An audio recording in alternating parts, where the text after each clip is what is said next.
Welcome to Bird's Eye View Media and a director comparison. We've only done 3 other director comparisons, so please check those out after this video. Today's comparison is highly requested. Do it while you check out this video. Multitask. Try something new.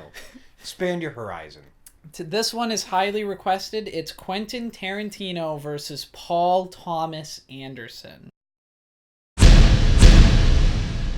So just to run you through their films to begin, Tarantino has The Hateful Eight, Django Unchained, which was nominated for Best Picture, Inglourious Basterds, nominated for Best Picture and Best Director, Deathproof, Kill Bill, Jackie Brown, Pulp Fiction, Best Director nomination, and Reservoir Dogs. Paul Thomas Anderson has Phantom Thread, Best Picture nomination, Inherent Vice, The Master, There Will Be Blood, Best Picture nom and Best Director nom, Punch Drunk Love, Magnolia, Boogie Nights, and Hard Eight. So what are your impressions right out of the gate about these two directors? Which films seem better? Knowing what I know about Boogie Nights, I almost feel like Boogie Nights should have been Boogie Nights, The Hard Eight.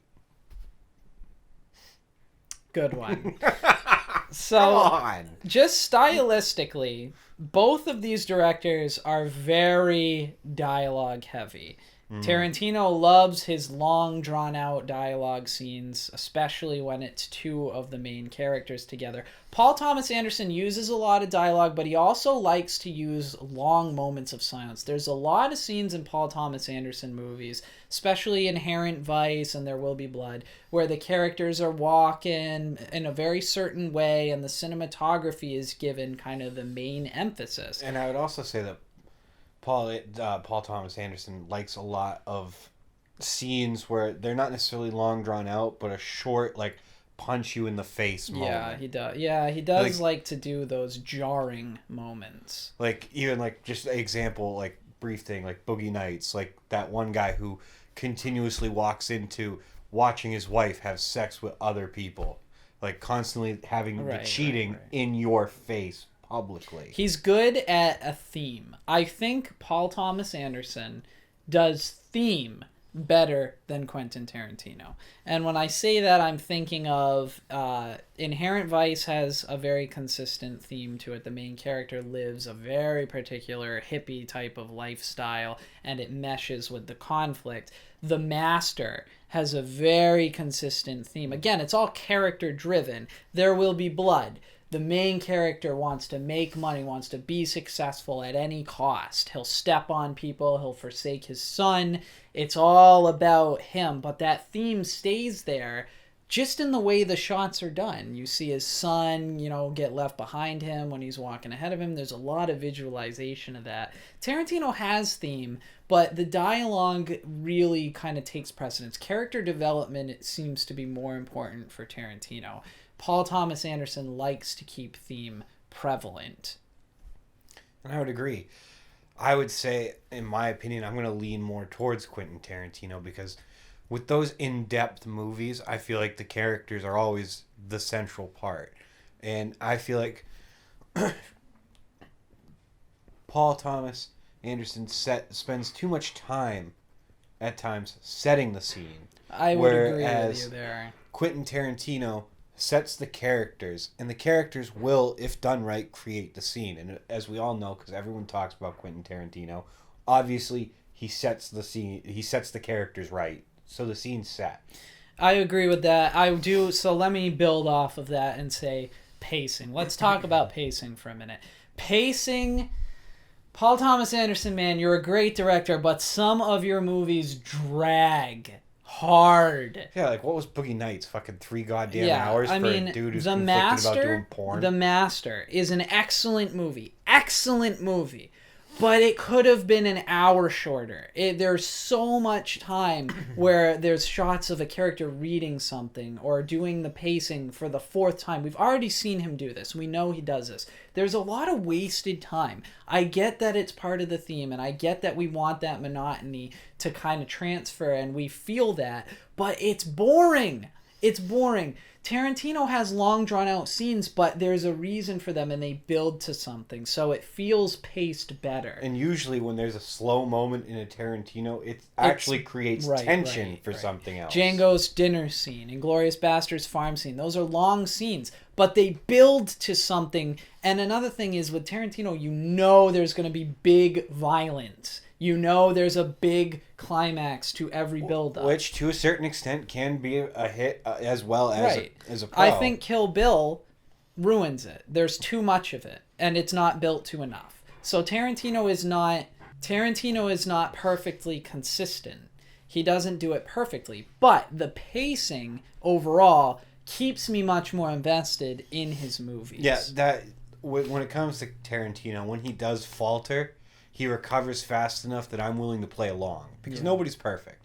But Paul Thomas Anderson, so many of his movies that halfway through, I just want to quit. And let's just look, first of all, let's look at the actual movies. Phantom Thread I have not yet seen, still in theaters at the time of filming this. Inherent Vice, the pacing got me. The pacing was too slow. I couldn't get into it. I didn't love it. It's quality, but I couldn't love it. The Master, I appreciate, but I don't like. Does that make sense? Like, I understand the acting is great, the movie is high quality, but I would not watch it again. No. It's just so slow. There Will Be Blood is one of my all-time favorite movies. It's in my top 5. It's in my top 5. Punch Drunk Love is good. It's good. To me. It's a good attempt. Magnolia, Boogie Nights, and Hard 8, they're good. It's not a good sign when Burt Reynolds, who's probably at the time the biggest actor in that movie, has openly come out and says, I regret doing that movie. Well, and if I was ever doing it again, I wouldn't. Quentin Tarantino's films. The Hateful Eight I love. Django I love. Inglourious I love. Deathproof, Kill Bill I think is overrated. I really do. I agree. Jackie Brown, it's okay. Pulp Fiction is great. Reservoir Dogs is great. Overall, the consistency and the rewatchability for Tarantino is higher.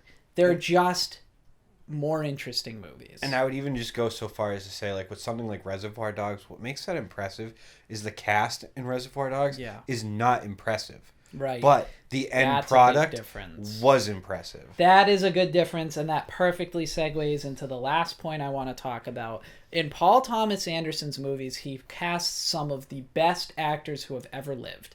A lot of times you will see him using Joaquin Phoenix, one of the greatest actors. He uses Amy Adams multiple times. Daniel Day-Lewis, multiple movies. Best actor, in my opinion, alive. He uses the absolute best actors, and I think a lot of the reasons his movies are good in the first place is because he has the greatest actors available to use them. On the flip side, Tarantino uses actors who are all right, but they're not regarded as amazing. Christoph Waltz wasn't even considered a great actor until he did Inglourious Basterds and Django Unchained. Tarantino's movies allowed him to come to fruition.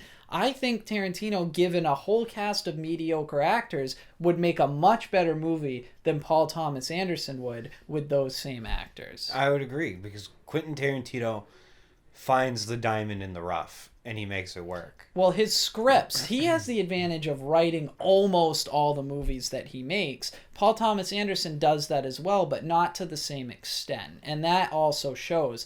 That helps Tarantino paint his film and pace it better. So Thomas Anderson, I do think, allows his cinematographers to perform a little bit better.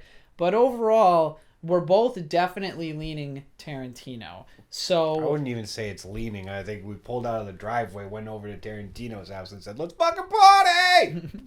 So, I mean, what are your thoughts? Because obviously a lot of people thought that these two were very close to each other, and according to the awards shows, they are pretty much equal. I would say at a first glance, they look comparable. But what I'm also going to dial down to is that when you compare the movie lineups, Quentin Tarantino has 4 or 5 movies that'll probably live on for the next 30, 40, 50 years. Good point. Whereas most of Paul Thomas Anderson's movies, you forget unless somebody brings it up to you.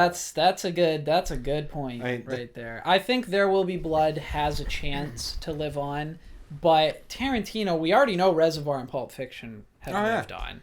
And I could see Inglourious lasting a very long time. And that's the thing is, I say that in a lot of videos, the test of time. Yep. But the test of time is really what has dictated everything in cinema. Very true. Star Wars, The Godfather, Scarface. These are all movies that were made long ago and still relevant as they ever were today. And that sets a stage, and most of his movies will be irrelevant in 5 years' time.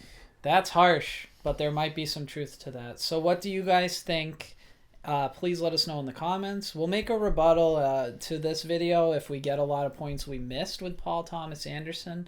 And again, director comparisons are tough because there's always such a big stylistic difference. But I think these two might be the closest of all the comparisons. And at the same point, it is hard to compare some of these guys because it's you're comparing their concepts and then how well their concepts were executed by other people. Right. So it does leave a bit of an intangible, but the end result speaks for itself. Absolutely. The director is the head of the snake. All right, guys. So please consider subscribing. Let us know. And that's a wrap. Put on your nice frilly coat with patches on the elbows. Quentin Tarantino, when I look at his movies... He's got the mustache. Move on, dude. It's bugging me now. We're limited for time, man. Quentin Tarantino, looking at his movies, I love The Hateful Eight. Burt Reynolds. Oh, Jesus Christ. Thank God the viewers know that now. Yeah.